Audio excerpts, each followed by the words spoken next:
Hello my dear students, आज का topic हमारा प्रोजेक्टाइल मोशन की प्रॉब्लम डिस्कशन है, यानी न्यूमेरिकल प्रॉब्लम। आज हम लोग न्यूमेरिकल प्रॉब्लम करेंगे। मैं एक दो प्रॉब्लम आपके लिए करके दिखा रहा हूँ जिससे आप आसानी से कर पाएँ। First question is that, please listen. To bullets, bullet तो समझते हो ना, बुलेट बाइक वाली नहीं, ठीक है, जो गन से बुलेट निकल रही वो। Two bullets are fired with horizontal velocities 50 metre per second and 100 metre per second. देखिए यहाँ पर एक बात तुम्हें अंडरलाइन करने की है, हॉरिजेंटल वेलोसिटी, राइट। यानी इनकी जो फायरिंग वेलोसिटी है इनिशियली वो किस डायरेक्शन में है, हॉरिजेंटल है। It means initial vertical velocity zero, horizontal given है यानी हॉरिजेंटली फायर की गई है। तो वर्टिकली वेलोसिटी अगर कंसीडर करनी हो मुझे इनिशियली, तो हम क्या कहेंगे, जीरो। आगे सुनिए, एट हाइट ऑफ 19.6 मीटर, ये कोई हाइट होगी, कोई टावर या बिल्डिंग के ऊपर से फायर की जा रही हैं। Will both the bullet strike the ground, क्या दोनों ग्राउंड पे स्ट्राइक करेंगी? पहला क्वेश्चन ये है। भाई ये बिल्डिंग ले रहे हैं हम, थोड़ी सी एक हाइट की कोई बिल्डिंग ले रहे हैं। ये मान लीजिए हमारी बिल्डिंग है जिसके ऊपर से हम फायर कराना चाहते हैं। कितने भी मंजिल की होगी पता नहीं मुझे, ऐसे ही कुछ मंजिला बिल्डिंग बना दी हम लोगों ने, ठीक है। ये टावर है, यहाँ पर दोनों गन आपने लगा रखी है टॉप पर, ठीक है। एक गन से जो बुलेट निकलती है उसकी स्पीड 50 है और दूसरे से जो बुलेट निकली उसकी स्पीड 100 है। पूरी टोटल जो हाइट है वो 19.6 मीटर है। अब क्वेश्चन कह रहा है क्या ये बुलेट्स ग्राउंड पे स्ट्राइक करेंगी? तो भाई एक बात बताओ, जब हवा में आई हैं, ग्रेविटी है, तो क्या हवा में उड़ती रहेंगे? क्या बलून है, क्या गिरेंगी ना फाइनली? तो ये तो कंफर्म है कि both are strike at the ground. तो पहला हमारा केवल इतना ही था क्वेश्चन में कि will both the bullet strike the ground. तो फर्स्ट पार्ट का हम आंसर लिख देंगे yes, they strike the ground. Okay, इसमें कुछ सॉल्व नहीं करना है, इसमें कोई डाउट नहीं। बात सेकेंड पार्ट में आती है। सेकेंड पार्ट कह रहा है इफ यस, भाई अगर आपने आंसर यस दिया तो मैंने दिया है, then after how much time, कितना टाइम लगेगा जमीन में आने पर, ग्राउंड पे स्ट्राइक करने पर, and which bullet will strike first, तो इनमें से कौन पहले गिरेगी? क्या आप गेस कर सकते हो 100 वाली पहले गिरेगी जमीन में या 50 वाली? 50 वाली। ऐसा कैसे लगा तुम्हें? स्लो है तो जल्दी गिर पड़ेगी। अच्छा, वो क्या कर रही, 100, वो कह रही अरे तेज दौड़ रही, वो जल्दी जमीन में आ जाएगी। Oh shit. तो मैं ये कह रहा था कि टावर के ऊपर से हम बुलेट को प्रोजेक्ट कर रहे हैं, इसको जरा पॉज करो। तो मैं कह रहा था इनके पास, दोनों के पास वेलोसिटीज तो हैं, बट आप क्वेश्चन पे नजर डालिए, उसमें लिखा है they are projected with horizontal velocity. Okay, horizontal velocities are given 50 and 100। और तो मैंने कहा था अगर हॉरिजेंटली इनको प्रोजेक्ट कर रहे हो तो वर्टिकली इस समय क्या होगा, initial vertical velocity is zero. इस बात को ध्यान रखिएगा, initial vertical velocity for both will be zero. बस ये चीज छिपी हुई वहां पर, ये संदेश छुपा था यहां पर। अब हम टाइम ऑब्टेन करना चाहते हैं, राइट। हाइट हमें बिल्डिंग की कितनी गिवन थी, याद है किसी को? 19.6 मीटर गिवन था। तो इस हिसाब से अगर हम बात करें इस क्वेश्चन को, ध्यान देना, सोल्यूशन वर्टिकल मोशन यूज कर रहा हूं मैं, और वर्टिकल मोशन में आपको पता है हम लोग इक्वेशन ऑफ मोशन यूज करते हैं। सेकंड इक्वेशन लगा दो, h = ut plus half at² होता है, ये gt हो जाएगा, डाउनवर्ड आ रहा है तो यहां पर सीधा ut प्लस हाफ gt²। ये जो u है, u for initial velocity along the vertical direction. Initial velocity along the vertical क्या है, जीरो है। ये वाला सेगमेंट हमारा दोनों ही बुलेट के लिए, आप चाहे फर्स्ट के लिए सॉल्व करो या सेकंड के लिए, दोनों की u जीरो है ना, तो इनिशियली जीरो पुट करोगे कि नहीं। और इन दोनों में कोई फैक्टर चेंज नहीं होना, देखो gt² तो दोनों के लिए सेम रहेगा ना, चाहे हम फर्स्ट बुलेट लें, उस दोनों की स्पीड ही तो अलग अलग है इनिशियल, लेकिन वो किस डायरेक्शन में है, हॉरिजेंटल। वर्टिकल दोनों का जीरो है, तो हम दोनों के लिए भी अलग अलग भी सॉल्व करें तो कॉन्सेप्ट एक ही आएगा। अब h हमें कितना गिवन था, 19.6, हाफ gt², हमको टाइम चाहिए तो t square becomes 19.6 into 2 by g. G की वैल्यू क्या होती है तुम्हें आमतौर पे बताओ? स्टैंडर्ड वैल्यू 9.8 होती है ना, तो ये पुट कर दीजिए। अब सॉल्व करना है, हियर डेसिमल है 1 प्लेस इन बोथ केसेस। 98 2 जा 196।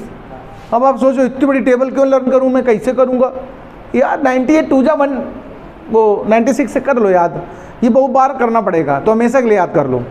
तो आप ध्यान देना टी स्क्वायर कितना आया जरा गौर से देखो, 2/2। मल्टीप्लाई मत करो क्योंकि स्क्वायर रूट लेना है। अब बताओ इसका स्क्वायर रूट क्या हुआ? 2। तो 2 सेकेंड इस टाइम, यानी टावर से दोनों बुलेट्स को जमीन में आने में कितना टाइम लगेगा भाई साहब बताओ? Both are reaches at the ground at the same time, they taken time 2 second. तो ये सेकेंड पार्ट का, फर्स्ट पार्ट का तो आंसर क्या था? यस, यानी दोनों स्ट्राइक करेंगी। और अगर करेंगी तो क्वेश्चन ने कहा कितनी देर बाद, तो बोथ आर स्ट्राइक एट, हाँ both strike after 2 second, okay, at same time, at same time, दोनों का टाइम सेम लगेगा। अब कुछ लोगों के मन में ऐसा चल रहा है, मुझे पता है कि अरे यार एक 50 से फेंकी थी, एक 100 से फेंकी थी, अब ये तो प्रूफ कर दिए कि सेम टाइम, लेकिन हमको मजा नहीं आया, समझ नहीं आई बात। हमें लग रहा है एक कोई तो पहले गिरेगी भाई, स्पीड का क्या मतलब फिर? ऑर्जेंटल ही तो, ऑर्जेंटल है तो ठीक है, लेकिन फिर भी ध्यान रखिएगा जो ज़्यादा स्पीड से फेंकी जाएगी वो ज़्यादा दूर जाके गिरेगी, और जो कम स्पीड से फेंकी थी वो पास में गिरेगी। टाइम डिफरेंस बराबर रहेगा, ध्यान रखना, एक पहले गिर पड़ेगी और एक बाद में गिरेगी। जो ज़्यादा स्पीड देखो 50 वाली यहाँ गिरेगी पास में, और 100 वाली दूर जाके गिरेगी। ये जो रेंज होगी ये दोनों की डिफर करेगी। वो ज़्यादा स्पीड में थी इसलिए उतने ही टाइम में ज़्यादा डिस्टेंस कवर कर जाएगी, और जो धीमी थी टाइम उतनी लेगी, कम डिस्टेंस कवर करके गिर पड़ेगी। टाइम गिरने का दोनों का सेम रहेगा, पहली बात। एक और लास्ट पार्ट था, थर्ड पार्ट। 3 पार्ट में क्वेश्चन है हमारा। Third part is said that path of the projectile, okay. अच्छा एक बात बताओ, बुलेट फेंकी, ये प्रोजेक्टाइल बना कि नहीं बना? और मैंने पीछे प्रूविंग कराई है थ्योरी में, पाथ ऑफ प्रोजेक्टाइल इज, तेज बोलो भाई, पैराबोलिक। तो यहाँ इनका पाथ कैसा होगा? Path of bullets is parabolic. Parabolic हम प्रूव करा चुके हैं, जितने भी प्रोजेक्टाइल होंगे सबका पाथ कैसा होता है? पैराबोलिक। थ्योरी में कराया था पैराबोलिक हमने प्रूविंग। तो ये आपका पहला क्वेश्चन डन हुआ, आप इसको नोट करिएगा। One more question on the projectile, please listen. The question is that a bomb is fired horizontally, ध्यान रखिएगा इन वर्ड्स का अपना सेंस होगा कुछ। A bomb is fired horizontally with a velocity of 20 metre per second. तो आप बताओ इन दोनों वर्ड्स को मिला करके आपने यहाँ से रिजल्ट क्या पाया, क्या सोच पाया आप? अगर कोई चीज़ हॉरिजेंटली फायर्ड की जा रही है तो उसकी इनिशियल वर्टिकल वेलोसिटी कितनी होगी? 0 होगी। पिछले क्वेश्चन में भी ऐसा था। अगर आपसे ये 2 वर्ड एक साथ दिए जाएं तो समझ लेना अच्छे से। अगर कहा जाए anything horizontally projected, it means initial vertical velocity, initial vertical velocity is 0। ये यूज होएगा आगे, फिलहाल तो मैंने इन दोनों लाइन से पढ़ के समझ लिया। हॉरिजेंटल केवल गिवन है ये तुमको 20। From the top of the tower, height कितनी है टावर की? 40 मीटर है। आफ्टर हाउ मच टाइम, आपको डिटरमाइन क्या करना है, देखो जरा, टाइम डिटरमाइन करना है। And at what horizontal distance, horizontal distance को और क्या कहते हो? इसका दूसरा नाम क्या होता है पता है? The horizontal distance covered by projectile is known as range. इसको क्या बोलते हो? ध्यान रखिएगा, the horizontal distance covered by projectile is known as range. यानी हमसे पूछा हॉरिजेंटल डिस्टेंस है, यानी हमें क्या निकालनी है? रेंज निकालनी है। From the tower will be bomb strike on the ground, और जी की वैल्यू आपको गिवन है कितनी? 9.8। वन थिंग प्लीज लिसन, अगर हमारा ये जो फार्मूले भी सिखाए हमने आपको, जितने भी फार्मूले सिखाए, ये फार्मूले तभी यूज होते हैं प्रोजेक्टाइल में जब प्रोजेक्शन का ग्राउंड लेवल और फॉल का ग्राउंड लेवल सेम हो। जमीन में आप खड़े हो, कोई चीज़ फेंको, जमीन में ही गिरे, तो ही ये फार्मूले यूज होंगे डायरेक्ट, अदरवाइज ये फार्मूले यूज नहीं होंगे। अब आप टावर पे चढ़े बैठे हो, वहाँ से फेंक रहे हो और गिरेगा हम नीचे जा करके, तो सेम लेवल है क्या? इसका मतलब वहाँ पर ये प्रोजेक्टाइल वाले फार्मूलों का कॉन्सेप्ट इस्तेमाल नहीं होगा। तो यहाँ वो फार्मूले नहीं यूज़ होने वाले जो अभी याद करवाए मैंने, वो तभी यूज़ होते हैं जब सेम लेवल पे आप प्रोजेक्शन करेंगे। यहाँ पहले वाले क्वेश्चन में जो अभी किया था वैसा कॉन्सेप्ट यूज़ होगा। क्या होगा जरा समझना। हम टावर से फेंक रहे हैं किसी चीज़ को, मैं एक डायग्राम से समझा दूँ तो और अच्छा। ये मान लीजिए टावर है, हमारी हाइट कितनी बोली क्वेश्चन ने हमसे? 40 मीटर, यही तो बोला है टावर की हाइट। अब यहाँ से आपने बम को फेंका है ऐसे, और जो बम गिरेगा जाकर के वो पैराबोलिक फॉर्म लेके जाएगा। इस समय हम हाइट वाला फार्मूला यूज करेंगे, ut प्लस हाफ GT²। पिछले क्वेश्चन में भी यूज किया था मैंने। हमारी हाइट कितनी यहाँ पर गिवन है? 40। इनिशियली यू क्या लोगे यहाँ पर बताओ? 0। Initial horizontal velocity taken as 0। Half GT², यहाँ से हमें टाइम ऑब्टेन होगा, टाइम की वैल्यू पता चलेगी। तो T² is equal to 40 into 2/g। g की वैल्यू 9.8, बहुत अच्छी बात, 9.8। अब इसको थोड़ा सिंप्लीफाई करने का सोच रहा हूं मैं। देखो एक डेसिमल प्लेस है ना यहाँ पर, तो 10 ऊपर आएगा कि नहीं आएगा? 2 से अगर हम कट कर दें, 2 1 जा 2 और 2 49 जा 49 2 जा 98 होता है। ये टेबल्स लर्न रखिएगा। 49 1 जा 2 जा 98, 4 जा 196, 49 4 जा कितना होता है? 196। ये सब कैलकुलेशन जब आप कर रहे होगे न्यूमेरिकल्स में, ऑब्जेक्टिव क्वेश्चंस में, तो आपका टाइम शॉर्ट करेंगी, टाइम बचाएंगी। ठीक, 98 2 जा 196, ये बहुत जल्दी आसान करेगा। खैर, और कैलकुलेशन में थोड़ा चालाकी ये रखी, जैसे ऊपर देखो मेरे पास 400 आ रहा कि नहीं आ रहा है, और नीचे कितना आ रहा है?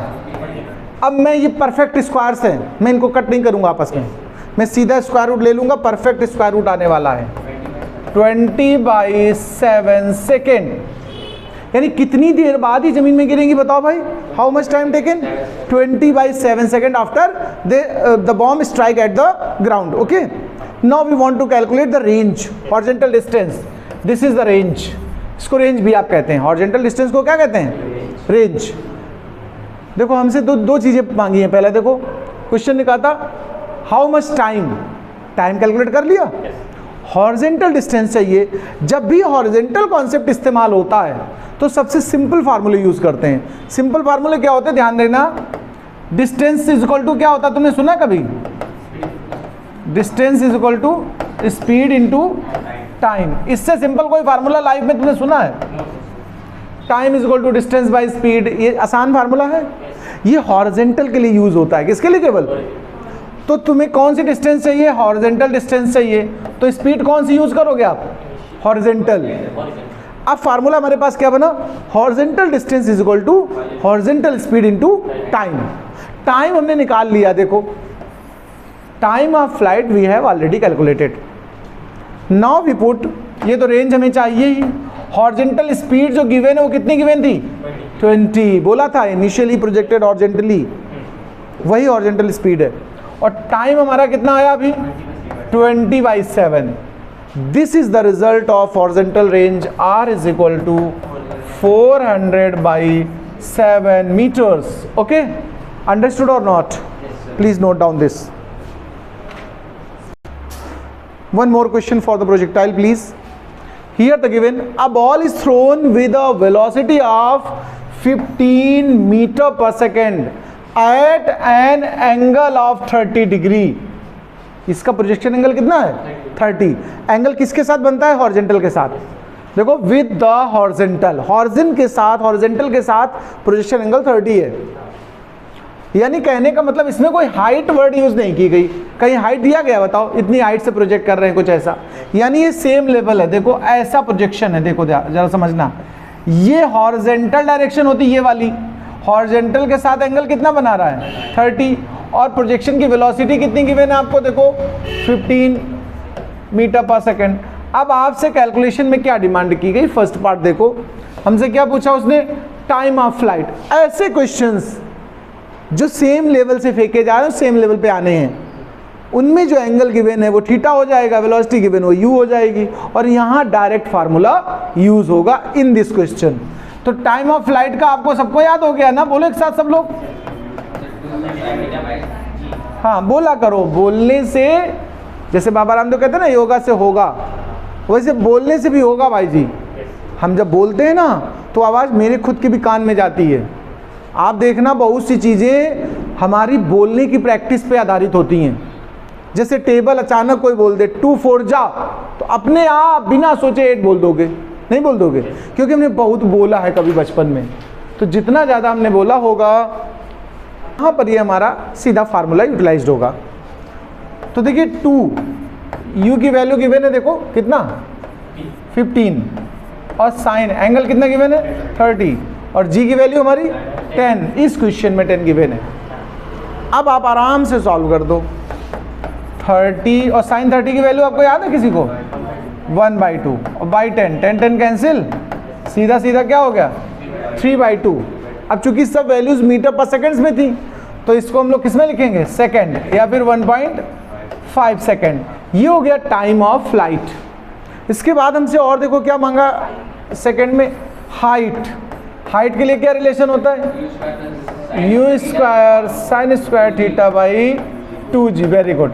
तो u की वैल्यू रख लो यहाँ पर, कितना है u हमारा 15 square sine square theta theta 30 by 2g 10। चलो इसको सॉल्व कर देते हैं। तो 15 15 जा कितना होता है 225, साइन स्क्वायर 30 है ना, साइन 30 1/2, स्क्वायर करो 1/4, और नीचे ये हमारा 2 × 10 है। अब इसको मुझे सिंप्लीफाई कर देना है, तो नीचे कितना आने वाला वैसे 225/4 2 जा 8, 80 नहीं आएगा, 5 से कम कट कर दो, 5 4 जा 20 और 5 5 जा 25, 45/16 डिवाइड कर लो, जो भी आ जाए उतना मीटर्स, नोट कर लो आंसर।